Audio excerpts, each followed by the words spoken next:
Welcome to the Silver Review. Seniors, please stay safe online. Senior citizens are the number one targets for scammers because they didn't grow up with so much technology and are unfamiliar with online systems. Here are some ways you can avoid being scammed. OTP. OTP is the number one target for scammers. Do not share your OTP with anyone. Do not share OTPs over phone or in person. Nowadays, some delivery apps and food delivery services also use OTP for authentication. When you have to share OTP for delivery, please make sure that you have ordered or someone you know has ordered this item before sharing any OTP. Passwords. Do not share any passwords with strangers. This includes your phone password, the pattern to unlock your phone, or the passcode to unlock your phone, your Wi-Fi password, your email address password. Because passwords are like keys to your house or your personal safe. Will you ever share a copy of your key to an electrician or a plumber who comes to fix a temporary problem? No, right? So treat your passwords like keys. Do not share them with anybody. Also, do not have the same password for all your logins. If you have a problem remembering passwords, do write them down, but keep it in a locked place that is safe, that no outsider has access to. Links. Do not click links that you receive on WhatsApp groups or unfamiliar numbers. Even PDF documents can be embedded with links. Do not click any random links that you receive on SMS or WhatsApp, because this can install malware in your phone which will steal your information.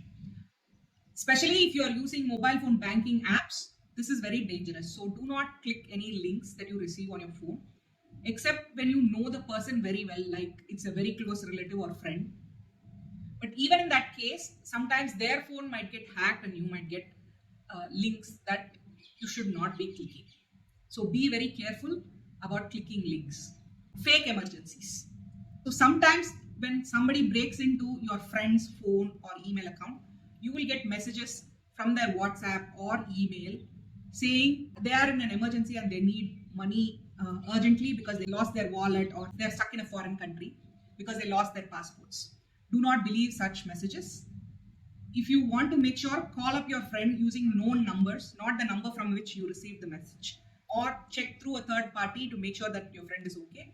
But these kind of messages are most likely scams. Why would they be reaching out to you when they can reach out to their very close family? Never give out your personal information like your mobile phone number. At events, nowadays even stores collect mobile phone numbers. Never give out the mobile phone number that is connected to your bank account. If you want to have loyalty cards, loyalty points at stores and things like that, try and use two different phone numbers. One that you give out for all these random things and one that is only for banking purposes and Aadhaar card linked. Aadhaar card. Never share your original Aadhaar card, even a scan or a copy of the card, with anyone. You can share a masked Aadhaar or a virtual Aadhaar, which is enough for authentication purposes. You don't need to share your full Aadhaar number with anyone for any purpose. Prize winning scam. Sometimes you might receive calls or messages telling you that you won a prize, and to claim the prize, you need to give certain details. These are most likely scams. Especially if you have won a contest that you never entered, then this is most certainly a scam. They are trying to get into your bank account. Do not fall for these scams. These kind of scams play on people's greed. So when they suddenly tell you that you have won something of great value, you might let your guard down and share important information. So please do not fall for these scams. Always stay alert. Nowadays, banks are pushing for mobile banking, SMS banking, WhatsApp banking.